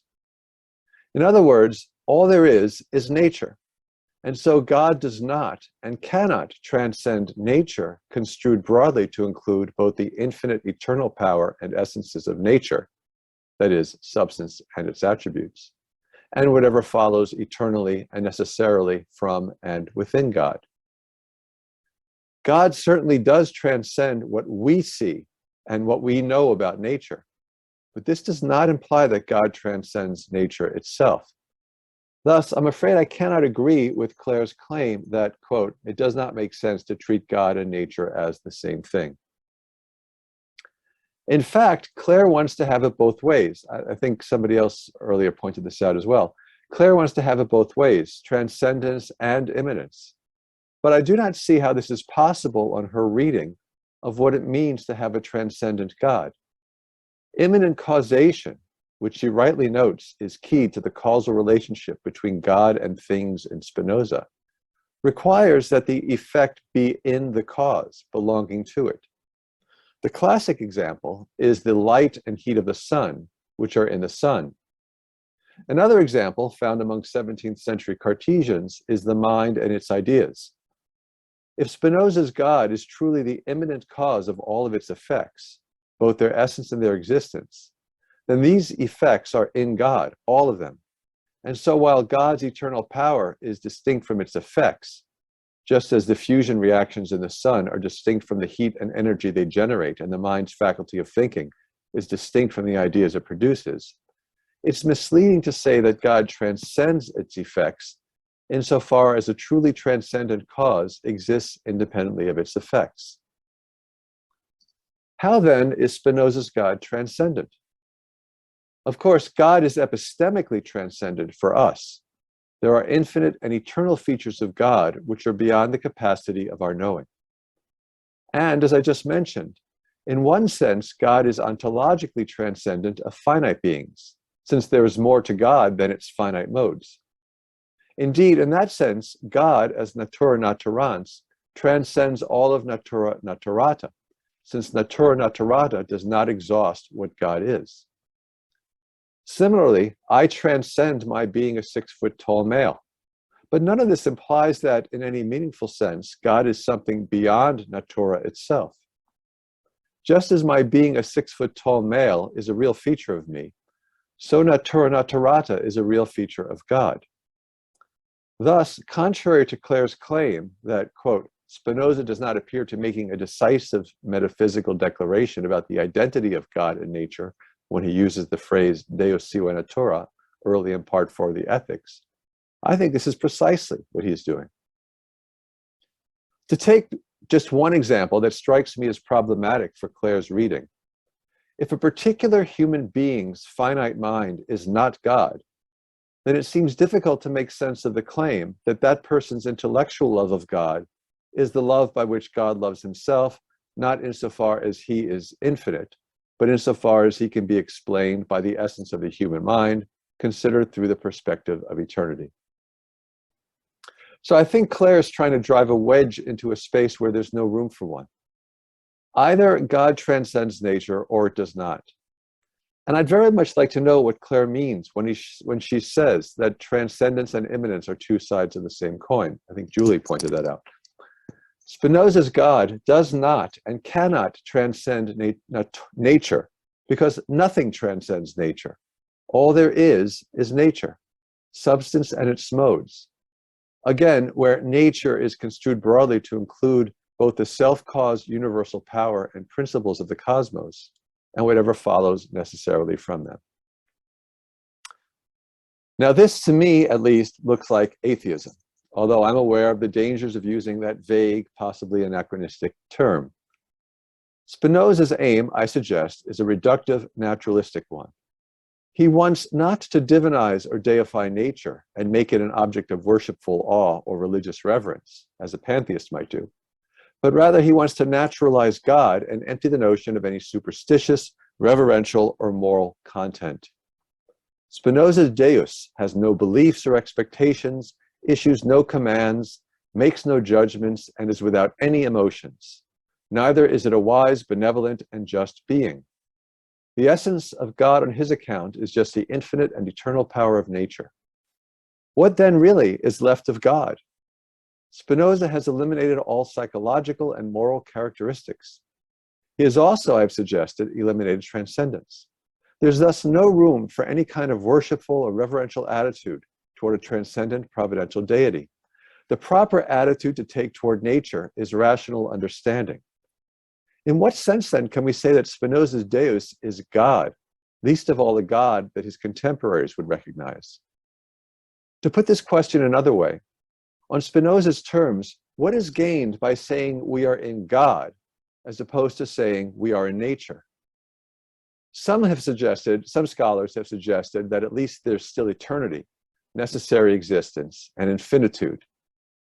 But I think that to claim that this is sufficient to give you God begs the question. Let me add that, contrary to what Clare says, reading Spinoza as an atheist in this way does not require a suspicious eye or accusing Spinoza of duplicity or deception, as she alleges. It certainly does not require a Straussian interpretive strategy. Let me emphasize that. This is not a Straussian reading. Yes, God is all over the ethics, immanent in it from start to finish. But I don't think this is the case in order to throw his readers off the scent. Rather, what Spinoza wants to do, in my view, is take his readers on a journey. Here, he seems to be saying, look, we all agree that by God is meant a unique, eternal, infinite, all-powerful substance. Now, let me show you that on that assumption, you must make the following, that is, Spinozistic conclusions about what God is. Spinoza uses the theological vocabulary he does to draw his readers in and lead them to a proper understanding of what God is, namely nature itself, and what is the proper attitude to take toward God or nature. Does it follow that Spinoza was not himself religious and that his philosophy was antithetical to religion? By no means. As Clare beautifully shows, Spinoza was out to reform religion, not eliminate it. Spinoza's true religion has nothing to do with the sectarian, doctrinal, superstitious, fear-mongering, organized religions of his and our time. Rather, religion is about living under the guidance of reason and not the irrational passions. This means doing what is truly best for oneself and acting toward others in a virtuous and loving way with justice and charity. The person who obtains a proper knowledge of self and of God or nature experiences in this life what Clare calls the joy, peace, and rest that the popular religious imagination reserves for heaven. Thus, with respect to my second topic, secularism, if secularism means a rejection of religion, that is, of true religion, then I would say that Clare is absolutely right. Spinoza should not be regarded as promoting a secular life or society. Rather, he wants us to reconceptualize what religion is and what it demands.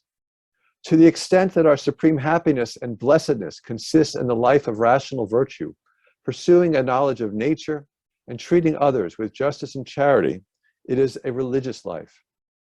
This proves, I would add, that being religious for Spinoza is consistent with atheism.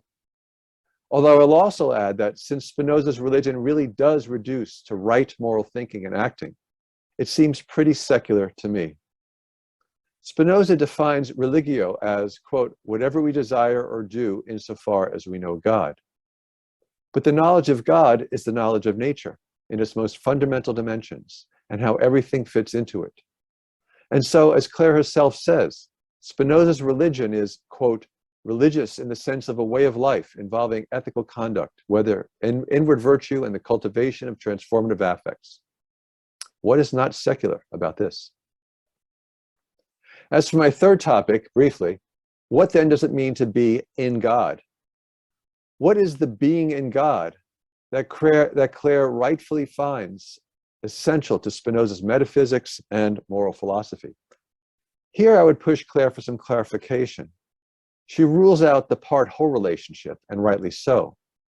But she also wants to reject what would seem to be a natural reading of the substance-mode relationship, the kind of substratum-property relationship of inherence that led Pierre Bayle to accuse Spinoza of gross metaphysical and theological errors. There are other models as well. However, Clare opts, as far as I can tell, for a strictly or perhaps primarily causal relationships. All things are in God in the sense that they have a one-way ontological dependence on God for their essence, their coming into being, and their persevering in being.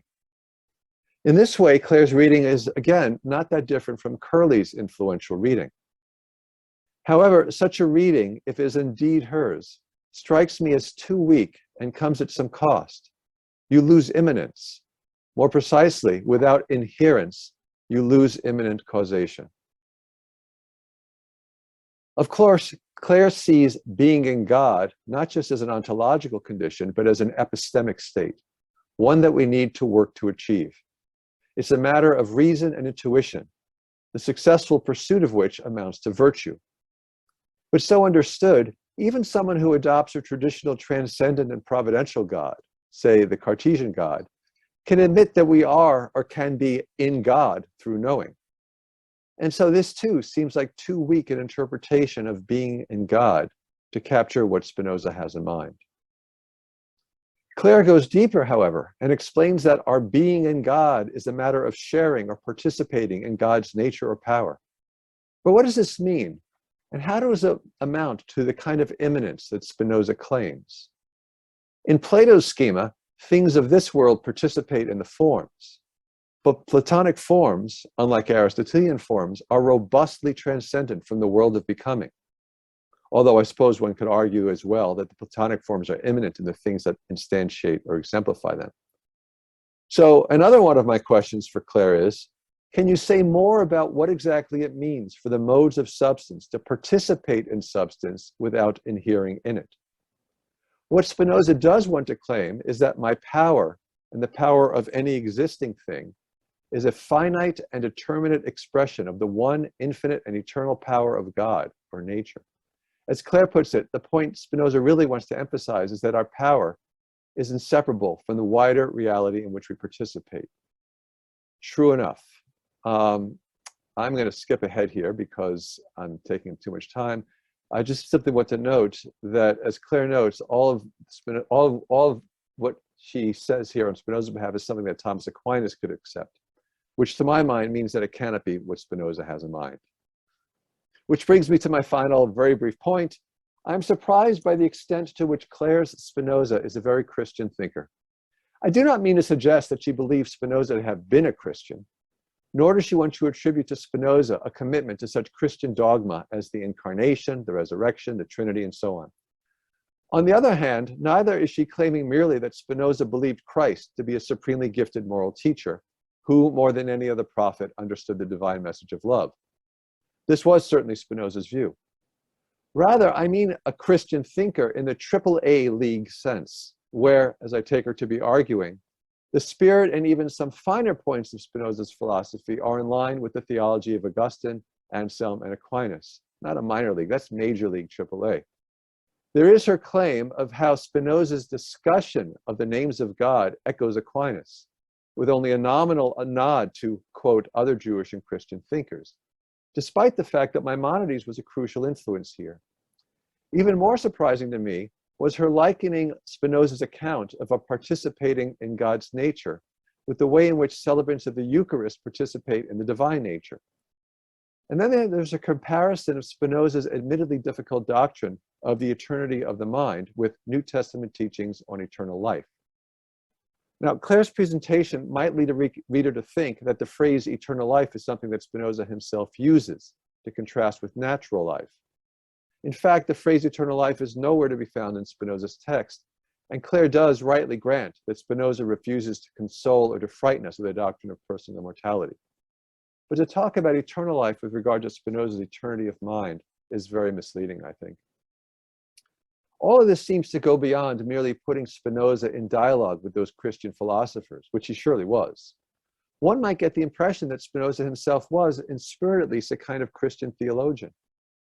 In Clare's otherwise illuminating presentation of what religion is for Spinoza, I especially missed any substantive discussion of what were undoubtedly crucial Jewish philosophical and theological influences on Spinoza. She could have sustained all of her major points about his views on religion while broadening her referential context in this way. Of course, you can't have everything, and so Clare's reticence on this is understandable. I don't want these critical comments to obscure how important a book I think this is, and how much it contributes to deepening our understanding of Spinoza and his views on religion, and I look forward to seeing how our conversation on these matters proceeds. Thank you. Steve, thank you very much. Wonderful. So now we have about, well, up to 20 minutes, let's say, for Clare to respond to any of these comments. So I'll turn things over to the author, and then we'll have a chance for audience questions and discussion. There's already some that have been contributed to Q&A. Just to go back before we get there, I'll remind you again. I'll ask you to put a question in the comments, then I'll select them and then hopefully ask you to unmute yourself, and then you'll be able to speak them to the whole audience and participate in the discussion. But right now, let's turn to Clare. Thanks. Well, thank you. Thank you so much for all those really fascinating, very thoughtful responses to the book. Obviously, I'm not going to have the chance to respond to all the questions, but I'll respond to some of them. And I'll begin with Steve's comments and this question of God or nature, which is so fundamental to my book. We all know that God or nature is often taken as a kind of motto for Spinozism, and also as the starting point for thinking about his religious position. Whereas I argue that being in God should instead be recognized as the fundamental principle of his religious thought, indeed of his philosophy as a whole, and to take that as the starting point into trying to figure out, what that religious thought amounts to. It's worth noting what's at stake here. It makes a significant difference to how we perceive Spinoza's relation to other religious positions. While God or nature immediately casts him as a heretic or a pantheist, an atheist, placing him at the margins of mainstream theological traditions, being in God immediately connects him to a set of theological questions, even to a fundamental theological orientation that's shared by Hindu, Jewish, Christian, and Muslim traditions, where we find this idea of being in God.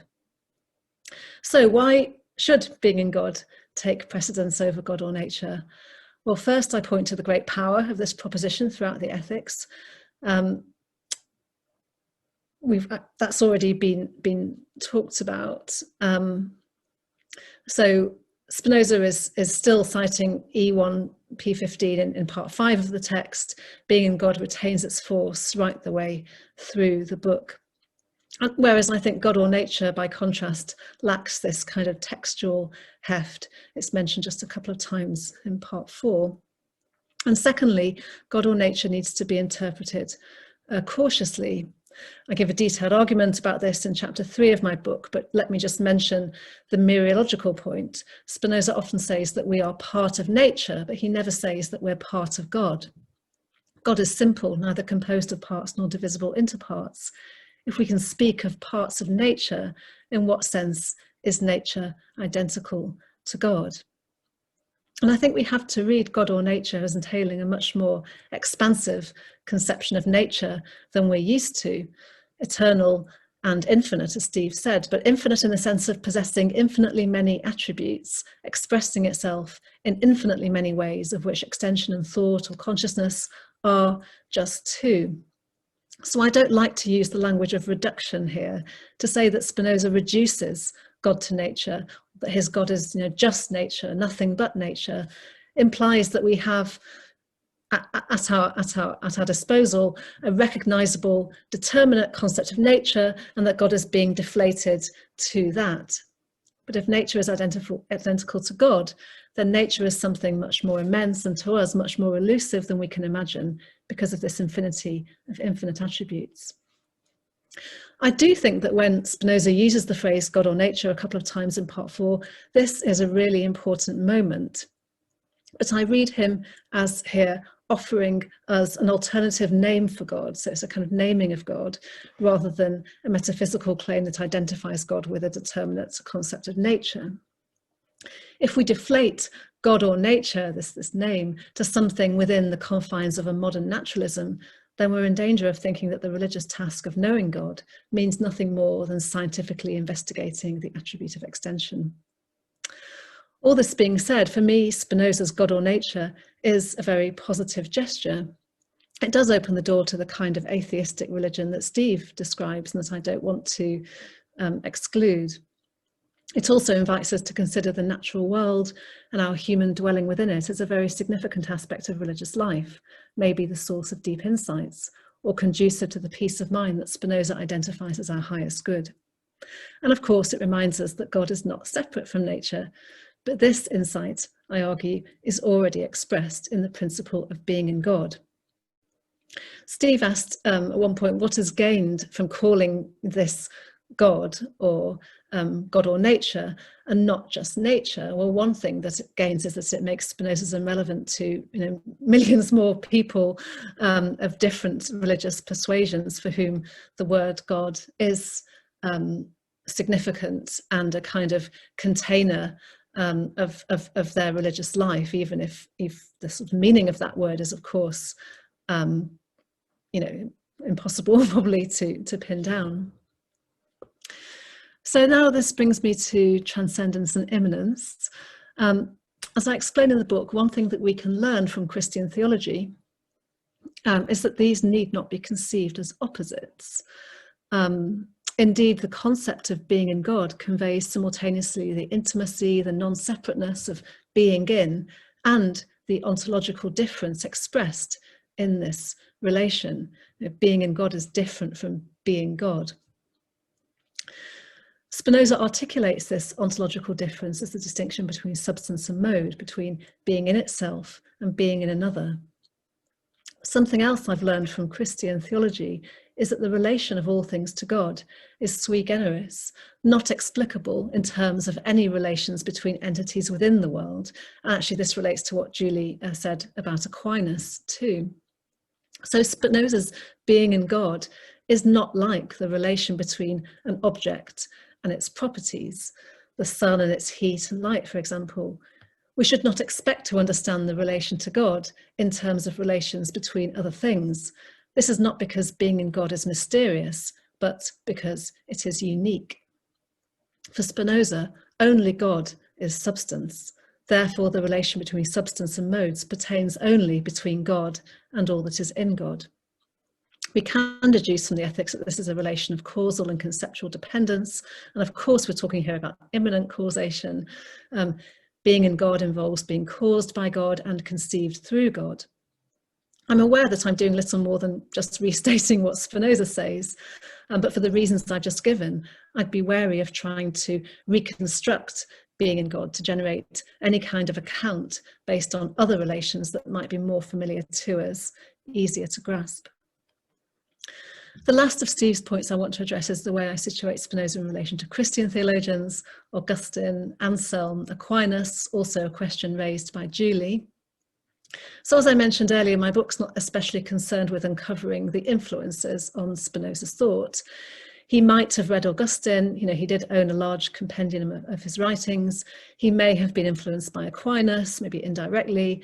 I've no reason to think he knew Anselm. Correct me if I'm wrong. When we're tracing Spinoza's influences, then of course Jewish thinkers are important here. But in my book, because my argument doesn't really focus on questions of influence, I confine my discussion of his Jewish sources to my footnotes and defer to other scholars' work. I'd be very happy if my book elicits more work on the idea of being in God in Jewish tradition and uncovers continuities there with Spinozist being in God. So part of my aim in discussing Augustine, Anselm and Aquinas is to disrupt any simplistic narrative that classical Christian theology is preoccupied with transcendence, while Spinozism is a philosophy of pure immanence. Rather, Spinoza is wrestling with an idea of being in God that is also fundamental for these theologians. And in so wrestling, there is a working out of a kind of dialectic of immanence and transcendence, a thinking of identity and difference. I could have chosen a less mainstream theologian, Nicholas of Cusa, for example, to make the same point. But it's precisely because these AAA theologians are such giants of the Western tradition that they help me to situate Spinoza with respect to this tradition. Of course, they are Christian thinkers and Spinoza is not. They were philosophizing inside their church, in the case of Anselm and Aquinas inside their monastic orders, and indeed forming their church, their tradition, from within. Spinoza placed himself very deliberately outside any church, outside the Christian faith. But like all three thinkers, he was exploring the meaning of being in God.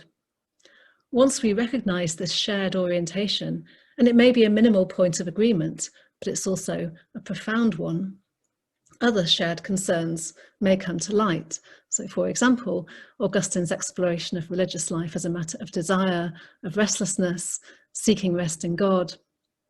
I also see that sort of trope of restlessness and rest in Spinoza.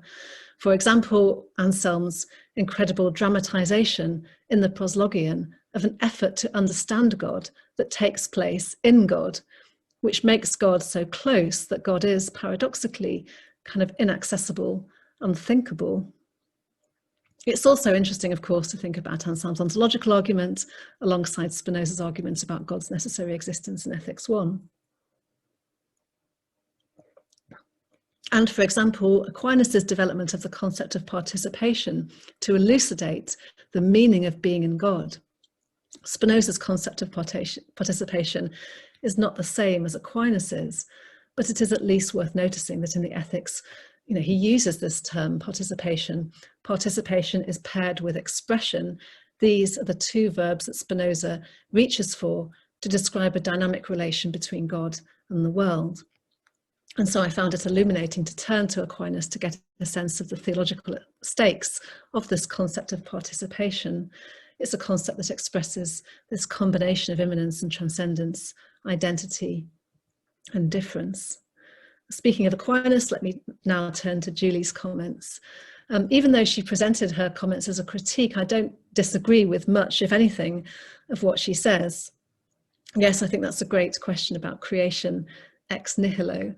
I think Aquinas developed this doctrine to resist any suggestion that God created the world out of pre-existing matter, but also, as Julie said, to articulate the contingency of creation, and with that, its radical dependence on God, which lays the ground for a religious life shaped around ideas of gift, self-giving love, and gratitude. Spinoza rejects the idea of creation ex nihilo, not, of course, because he thinks God creates out of some kind of separate matter, but because God's creation is not out of anything at all. Spinozist creation is not ex anything, and therefore it is not ex nihilo, but rather in Deo. And Spinoza, unlike Aquinas, does not see the world as contingent, but as the necessary expression of God's nature. And so Spinoza's spirituality is characterized less by a sense of gratuitousness than by a kind of stoic acceptance, perhaps. But our dependence on God is just as complete, I think, for Spinoza as for Aquinas. I do find myself with some contrary impulses in responding to Julie's suggestions on her questions. On the one hand, I want to say that I'm not de-theologizing Aquinas because I'm not trying to diminish or understate the difference between his thought and Spinoza's. If I was trying to convert or assimilate Spinoza to Christianity, then there might be a reason to do this. But on the contrary, I want to resist previous attempts in the history of Spinoza reception that have gone in this sort of Christianizing direction. I'm happy to let Aquinas and Spinoza be as different as they are. I think that taking being in God as our starting point makes these differences more salient, more interesting, and perhaps I think that's what Julie might have been saying too.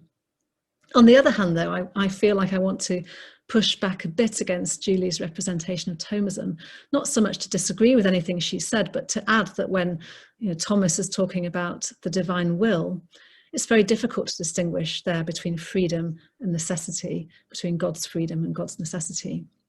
For Thomas, God's will is identical to God's essence, and its object is the divine goodness itself.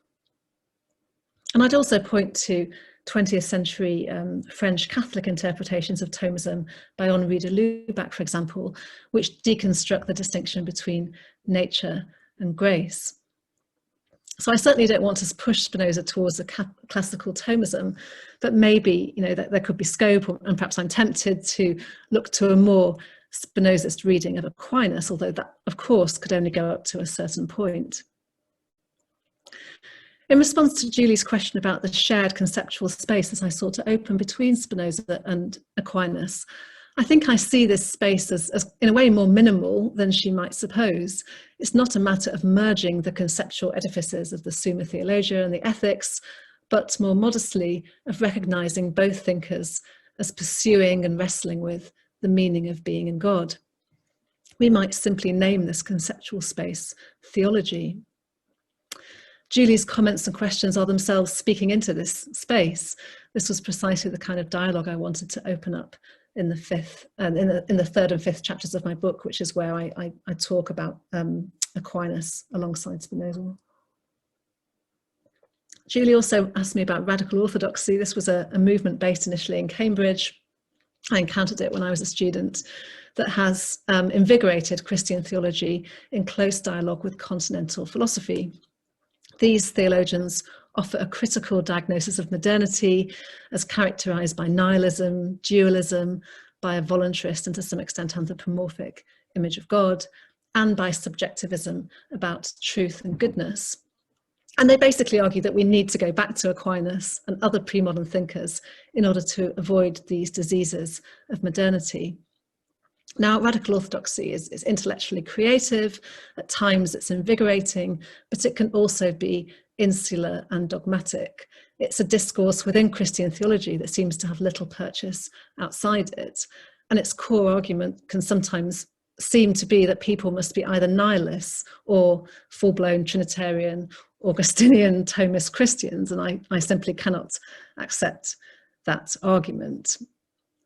To the extent that I accept the radical orthodox diagnosis of modernity, I guess I'm arguing that we don't need to go back to Aquinas to remedy its ills. Instead, we might go back to Spinoza, and that this has the great advantage of being open to different religious paths, different cultures, including the secular ones Steve outlined just now, and also of accommodating modern science without shrinking the horizons of reality to a narrowly circumscribed scientistic naturalism.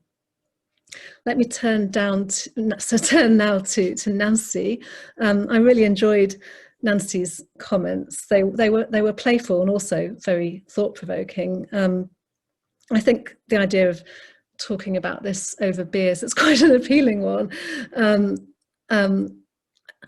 So her question about freedom of interpretation, that's very interesting. And I guess she's right to pick up on that Kierkegaardian resonance of my book's epigraph, "Our hearts are restless until they rest in you." That does, as Nancy noticed, kind of nod to Kierkegaard's idea in The Sickness Unto Death, that the kind of religious goal, which he would describe as faith, is to rest transparently in God.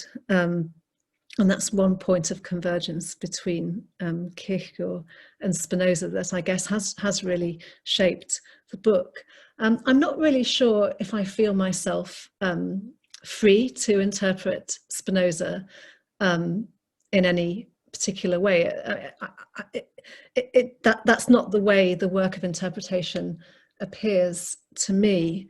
I don't really feel like I have a choice about how I read it. I do think that Nancy has gained a lot more critical distance on Spinoza than I have. It seems to take me quite a long time to kind of get to the point where I can reflect critically on a thinker. It took me about writing 4 books on Kierkegaard to kind of get to the point where I felt like I could, you know, critique him alongside appreciating him. And I don't think I'm there yet with Spinoza. I do find it difficult to get that kind of critical purchase. And perhaps that's just because I've not you know, spent enough time yet on him. So I think this suggestion that we can, you know, I and others perhaps make an idol of Spinoza's philosophy, and that's a kind of idolatry, that kind of scholarly devotion to Spinoza can be a kind of idolatry when there are ethical imperatives to love our neighbours, is a really intriguing one, and actually I think it's a very Spinozist suggestion, so I'll think more about that. Finally, let me thank Andrew for his comments. They seem like they were quite a long time ago now, but I really like the way he applied my idea of devotion, of giving attention to, and sort of carried that into a reflection on Kantian philosophy. It was nice to see that concept that I develop in the first chapter of the book sort of, yeah, kind of developed and taken up in that way. In answer to his question about whether Spinoza is a more radical Enlightenment thinker than Kant, I think, you know, yes, he is. He's more radical. He's less Christian, I think, than Kant. He's certainly less steeped in a Christian way of thinking. But perhaps also at the same time, as well as being more radical, he's also closer to some pre-modern ideas. You know, he's less dualistic, not just metaphysically, but morally, in refusing to distinguish between virtue and its rewards, between the finite temporal conditions of this life and the possibility of sharing in God's eternity. So Spinoza is less dualistic about those things than Kant is. And I think that Spinoza is simply right to argue that virtue is its own reward and vice its own punishment. I guess I believe this, and I find it confirmed by my own experience. The proof is in the doing, as Andrew said. This is not to say that there isn't room for some orientation to what might happen after our bodies die. I personally do not find that part 5 of the ethics, you know, forecloses that orientation. I mean, and just to go back to Steve's point about eternal life, yes, it wouldn't be right to say that Spinoza has a doctrine of eternal life. I guess for me that phrase is a kind of play on the fact that for Spinoza, eternity is a way of living.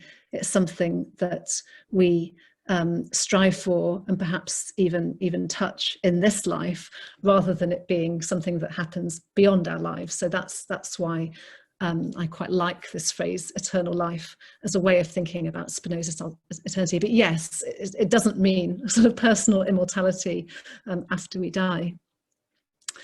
And then just a final point on Andrew's response. I don't think we should see Spinoza's concessions to his landlady as the exception to an otherwise rigorous, intellectualist, disembodied religious ethic. One point I make in the book, and that Mogens Lurker and Michael Rosenthal also have helped me to understand, is that towards the end of the TTP, Spinoza says that people must appropriate, sort of embrace, take up in a holistic way, the philosophical truths that form the core of his universal faith. He says that these must be appropriated within a particular way of life. And I think that this is true precisely because we are imaginative, emotional, feeling, desiring beings who need to have our virtue channeled through particular paths with the help of stories and practices that we can share with others.